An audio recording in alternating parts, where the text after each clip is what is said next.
예, 안녕하십니까. 요번에는 호흡기내과 주치 매뉴얼 파트 2고 COPD에 대해서 말씀을 드리도록 하겠습니다. COPD 만성 폐쇄성 폐질환은 incompletely reversible airway obstruction이 있고 또 mucus production이 과도한 것이 되겠습니다. 천식과 비교하자면 천식은 completely reversible 할 수도 있는데 COPD 같은 경우에는 완전하게 리버서블 하진 못하지만 그렇다고 리버서빌리티가 없는 건 아닙니다. 치료하면 여러 가지가 개선이 될 수가 있으니까요. 흡연과 뭐 여러 가지 원인들에 의해서 기도와 폐포가 손상이 되어서 기침, 가래, 호흡곤란 등 여러 가지 호흡기 증상을 유발할 수가 있습니다. 폐기능 검사를 했을 때 포스트 브론코딜레이터 검사에서 FVC분의 FEV1이 70 미만인 경우에 진단을 할 수가 있겠고, 만약에 브론코딜레이터 하기 전에 이 비율이 70 미만이었다가 브론코딜레이터 이후에 70 이상으로 73, 75 이 정도로 좋아진다라고 하면 그 환자는 COPD보다는 에스마일 가능성이 좀 더 많습니다. 어쨌든 COPD 진단을 할 때는 포스트 브론코 딜레이터의 그 비율이 꼭 필요하다는 것을 감안하셔서 진단할 때 참고를 하시면 좋겠습니다. 이런 환자들이 오면은 호흡곤란 정도가 얼마나 심한지 또 캣스코어라고 해서 뒤에 말씀드릴 텐데 여러 가지 증상이 어떠한지 또 천명음이 있는지 흡연력은 어떤지 과거에 천식을 앓았던 적이 있는지 뭐 알러지가 있었는지 등을 물어보면 좋겠습니다. 기본 검사들을 하시고 그 중에서 블러드 검사를 당연히 할 텐데 에오시노필리아가 있는지 또는 스푸tum에서 에오시노필이 증가되어 있는지 보시면 좋겠습니다. 엠피세마 환자들도 있기 때문에 그런 것들을 감안했을 때 DLCO 검사도 같이 하면 좋겠고 심전도 검사 또 심전도 이상이 있는 경우에 또는 코푸문랄 등이 의심되거나 뭐 다른 심장 질환이 같이 있는 걸로 생각되는 경우에는 에코카디오그래프도 검사를 해보면 좋겠습니다. 심장이 좀 커져 있는 경우에는 심장 자체의 문제일 수도 있지만 폐질환이 오래되면서 폐성심이 발생할 가능성도 있습니다. COPD도 일종의 시스테믹 디지이기 때문에 다른 어떤 골다공증이라든지 다른 그런 것들인지 확인해 보시고 호흡곤란이 심하기 때문에 우울증 또 고령의 남자 또 스모커 이런 리스크 팩터를 공유하기 때문에 폐암 가능성도 생각을 해보고 필요하면 CT를 찍어보면 좋겠습니다. 어, 전형적인 이런 하이퍼 인플레이티드 렁이 되겠고 다이아프람이 약간 플래트닝까지 되어 있고 심장도 조금 큰 것 같습니다. 이런 환자들은 엠피세마도 심하고 또 에어웨이 업스트럭션이 심해서 호흡곤란도 상당히 심할 것 같고 폐 기능에서 토탈 렁 그런 볼륨은 늘어나 있는데 반해서 바이탈 카피스도 오히려 줄어들어 있고 레지듀얼 볼륨이 많이 늘어나 있을 것 같습니다. 이렇게 CPA 블런팅이 물이 없음에도 불구하고 있는 경우는 엠피세마가 이와 같이 심하게 있어서 이렇게 그 리세스를 알베올라 촘촘히 채우지 못하고 엠피세마가 큰 공간을 차지하고 있어서 이렇게 CPA 블런팅이 있는 걸로 나온 걸로 보시면 되겠습니다. 이제 치료 약제가 경구 약제도 있겠지만 흡입제가 주요 약제가 되겠고 보험 기준은 이와 같습니다. 여러 개 성분이 이렇게 복합되어 있는 것들도 있고 단일 제제도 있고 그런 것들은 전 시간에 잠깐 말씀을 드렸고 뒤부에 좀 더 말씀을 드리겠습니다.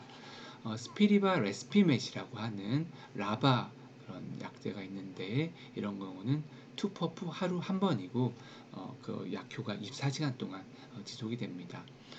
닥사스라고 해서 PDE4 이니비터인데 경구약제고요. 급성악화 빈도를 줄여주고 보험 기준은 이와 같고 부작용으로 설사라든지 식욕저하, 체중 감소 등이 있을 수 있습니다. 흡입제들이 있는데요. 사바, 쇼덱팅, 베타토 아고니스트, 롱액팅, 무스카리닉, 안타고니스트 그리고 단독 제제가 있고요. 롱액팅 베타토 아고니스트 또 ICS 약제도 있습니다. 그래서 이런 흡입제를 볼 때는 얼마나 듀레이션이 오래 가는가, 숏액팅인지 롱액팅인지 그리고 레피드 원셋인지 슬로우 원셋인지 그런 것들 잘 감안해서 보시면 좋겠고 흡입을 한 다음에 한 5초에서 10초 정도 숨을 참아서 약물이 잘 흡수되도록 하는 그런 시간을 줘야 된다는 게 중요합니다. 라마 라바 그 컨비네이션 제제가 아노루, 바헬바, 조터나 이런 약제들이 있고 이런 약제들 주로 많이 쓰는 경향이 있습니다. 폐 기능이 많이 나쁘다던가 급성악화가 자주 있는 경우에는 ICS까지 컨비네이션한 이런 트릴리지라는 약제들도 많이 사용을 합니다. 그리고 약간 천식약과 겹칠 수가 있겠는데요. ICS와 라바 컨비네이션 제제인 렐바라든지 신비코트, 포스터 등 약제도 천식 환자에서 많이 사용을 하기도 합니다. COPD도 스테이징을 하는데요. 그 스테이징은 기준이 되는 것을 잘 보셔야 됩니다. 과거에는 FEV1 그런 폐기능 자체만으로 1, 2, 3, 4 이렇게 그레이딩을 했었었는데 환자들의 그런 롱텀한 예후를 보니까 그 스테이징하고 잘 맞지가 않았었습니다. 그래서 왜 그런가 다시 들여다봤더니 환자들이 폐기능이 좋더라도 증상이 심하거나 호흡곤란을 많이 호소한다거나 또는 급성악화가 자주 있는 경우에 예후가 매우 나쁘다는 걸 알아서 스테이지에 여러 가지 팩터들을 추가를 했습니다. 그래서 폐기능이 만약 60% 미만이라고 한다면 FEV1이 그냥 다가 돼버리는 거고요. 폐기능이 꽤 괜찮다 하더라도 호흡곤란 정도가 심하다던가 또는 COPD 어세스먼트 테스트의 점수가 10점 이상 뭐 기침 가래와 같은 증상이 꽤 있는 경우에 나가 됩니다. 그리고 급성 악화가 1년에 2번 이상 또는 입원할 정도로 심한 급성 악화가 1년에 한 번만 있다라고 하면 무조건 다가 됩니다. 그렇기 때문에 폐기능이 좋다 하더라도 증상이 심하거나 또는 급성화가 자주 있는 경우에 스테이지가 올라가게 되겠고 그런 환자들이 롱텀한 예후가 많이 나쁘게 되겠습니다.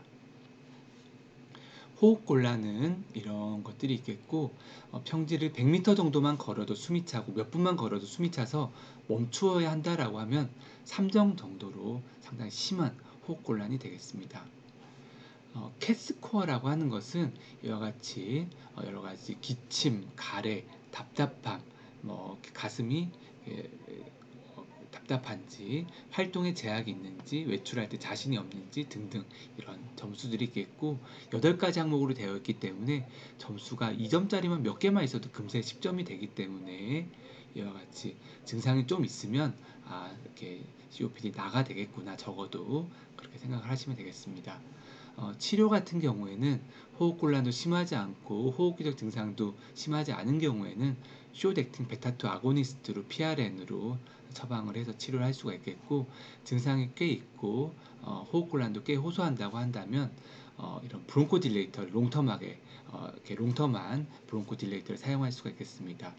어, 라바를 사용할 수도 있겠고 또는 라마 단독을 사용할 수도 있겠고 또는 두 가지 종류의 브론코딜레이터를 컨비네이션해서 사용할 수도 있겠습니다. 단독으로 쓰다가 증상 조절이 잘 안 되면 컨비네이션으로 갈 수도 있겠고요. 이런 브론코딜레이터만 쓰다가 만약에 증상이 호전이 잘 안 되면 ICS를 추가할 수도 있겠고 또는 급성악화가 자주 있는 경우에도 ICS를 추가해서 트리플로 사용할 수도 있겠습니다. 폐기능이 낮고 급성화가 자주 오고 그래서 다로 분류가 된 환자 같은 경우에는 브론코 딜레이터 두 가지 종류를 컨비네이션해서 시작하는 것을 권고하고 이 환자도 마찬가지로 잘 되지 않으면 ICS도 추가하고 또 PDE4 이니비터인 닥사스를 추가할 수도 있고 또 안티 인플라메이터리 이펙트를 가지는 마크로라이드를 추가할 수도 있습니다. 보데 인덱스라고 해서 COPD 예후를 평가하는 또 다른 지표인데요. 여기에 들어가는 것들이 바디매스 인덱스 낮을수록 안 좋은 거고 폐기능 당연히 낮을수록 안 좋은 거고요. 호흡곤란이 심할수록 안 좋고 또 6분 보행 검사와 같이 엑서사이즈 커패시티 검사를 했을 때 그 점수가 낮을수록 예후가 매우 나쁘다는 것을 알 수 있는 표가 되겠습니다. 그리고 에이코라고 해서 에스마 COPD 오버랩입니다. COPD 환자인데 뭔가 아스마틱 컴포넌트를 갖고 있고 또 아스마긴 한데 뭔가 COPD처럼 좀 컴플리트하게 리버서빌리티가 되지 않는 그런 환자가 에이코 환자라고 되겠고 기본적인 약제들의 ICS를 좀 추가하는 것이 좀 특징이 되겠습니다. 여러 가지 크라이테리아가 있고요.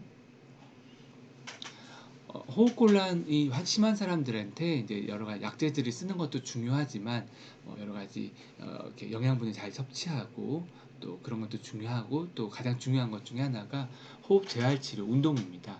그래서 운동을 잘 해서 여러 가지 운동 능력을 향상시키면 폐 기능 자체가 뭐 뚜렷하게 증가되지 않는다 하더라도 환자가 느끼는 주관적인 증상은 많이 좋아질 수가 있고 입원 횟수라든지 급성 악화의 빈도를 많이 줄일 수가 있기 때문에 흡입제 치료 잘 하시고 영양 공급도 여러 가지로 잘 하시고 운동도 꾸준히 잘 하시고 스트레칭이라든지 또는 근력 운동 그리고 걷기 운동 잘 하라고 설명을 해주는 게 상당히 중요하겠습니다. COPD 진단을 받은 환자들이 급성악화로 오는 경우가 많이 있고 이런 경우에는 시스테믹 스테로이드를 사용을 해야 될지 말아야 될지 꼭 고민을 하시고 또 한편으로는 인펙션이 있어서 항생제를 써야 될지 말아야 될지도 잘 고민을 해서 치료에 결정을 해야 되겠습니다. 호흡곤란 정도가 얼마나 심한지, 가래가 어떤지, 가슴 답답함 등등 여러 가지 호흡기적 증상을 물어보시고 흡입제를 잘 안 쓰는 환자들이 꽤 많기 때문에 흡입제 치료를 잘 했었었는지 폐렴 백신 맞았는지 또는 개인 병원에서 항생제라든지 해열제를 복용하고 왔는지 과거에 폐기능 검사 결과도 한번 보시고 또 호모투를 사용하는지 또는 최근에 급성악화 빈도가 급성악화가 있었었는지 없었는지 균이 뭐가 있었는지 센시티비티는 어땠는지 확인하면 좋겠습니다. 또 COPD 환자들 중에서도 금연하지 못하는 환자들도 많기 때문에 흡연을 계속하고 있는지 등도 물어보시고 또 술을 많이 먹는지 어떤지도 물어보면 좋겠습니다. 기본 검사들을 하시고 피크프로미터를 이용하여서 PFR을 아침 저녁으로 확인해서 얼마나 점수가 좋아지는지 또 아침 저녁으로 그런 차이가 좀 줄어들고 있는지 좀 스테이블해지는지를 확인해 보면 좋겠습니다. 나중에 안정화되면 PFD 팔로우를 해볼 수가 있겠고 COPD와 관련해서 뭐 에코라든지 CT 등 최근 해본 게 없다라고 하면 검사를 해보면 좋겠습니다. 그리고 COPD 자체 때문에 또는 COPD의 급성악화와 관련돼서 스테로이드 등을 쓰면서 골다공증이 생길 수가 있기 때문에 검사를 한 지 오래됐거나 의심이 되는 경우에는 검사를 해보면 좋겠습니다. 인펙션이 같이 있는 경우에는 적절한 항생제를 사용해야 되겠고 호흡곤란을 많이 호소하는 응급실 상황이라고 하는 경우에는 여러 가지 브론코딜레이터를 사용하고 동시에 또 시스테믹 스테로이드 IV나 경구약제를 꼭 사용을 할 걸 고려해야겠습니다. 자꾸 급성악화가 심하게 있는 경우에는 ICS를 추가하는 것을 꼭 고려해야겠습니다. 급성악화가 있고 해서 위증이 있고 호흡곤란이 심하면 계속 강조를 드리지만 시스테믹 스테로이드를 사용해야 되겠고 이 정도 용량으로 이 정도 기간 동안 일반적으로 사용하지만 정도에 따라서 좀 더 고용량, 저용량 또는 좀 더 길게 또는 좀 더 테이퍼링 해가면서 끊어가는 환자들도 간혹 있을 수 있습니다. COPD 급성악화의 정의는 호흡곤란이 악화되고 기침가래가 많아지고 가래색이 변화하는 그런 것이고 그런 것들이 매일매일 일상적인 증상변의 범위를 벗어나는 것이라 하겠습니다. 이와 같은 입원 적응증, 중환자실 적응증이 있고 COPD가 심한 사람들이 CO2 리텐전이 되는 경우가 있는데 그러면서 의식이 조금 깔아지려고 하는 상황에서 NIV를 사용하거나 최근에는 하이플로우 나잘 캐놀라를 이용하여서 그런 급성 악화기의 의식 저하가 되려고 하는 것들을 좀 완화시킬 수가 있습니다. 다음 시간에는 폐암에 대해서 말씀드리겠습니다. 감사합니다.